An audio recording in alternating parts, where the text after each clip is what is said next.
குளிக்க வச்ச Coca Cola போல இருந்தாங்க கொண்டு வந்தால வேலை இல்ல மதியான வேலை குளிக்க வச்ச கொக்கோ கோலா குளிக்க வச்ச கொக்கோ கோலா இவங்களுக்கு வந்து பாதாமி எனக்கு வந்து கொக்கோ கோலா. நல்லா இருக்கா லலிதா? 2 எடுத்துக்கிறீங்க லலிதா? ஸ்ரீவாணிக்கும் சேர்த்தா நம்ம அண்ணுக்கு இந்த பக்கத்து அவருக்கா?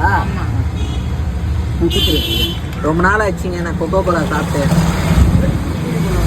பாதாம் குச்சி பாருங்களேன், கொஞ்சம் குச்சி பாருங்க, சூப்பரா இருக்கும். பாதாமும் நல்லா இருக்கு, கொக்கோ கோலாவும் நல்லா இருக்கு. எங்க பாதாம் கூட நல்லா இருக்கும். ரெண்டுத்தையும் ஒன்னா சேர்த்து ட்ரை பண்ணி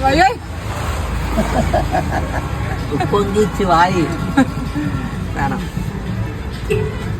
சரிங்க ஃப்ரெண்ட்ஸ், மறக்காம நீங்க யாரெல்லாம் இந்த மாதிரி குச்சிருந்தீங்கன்னா ஒரு லைக் போட்டுருங்க.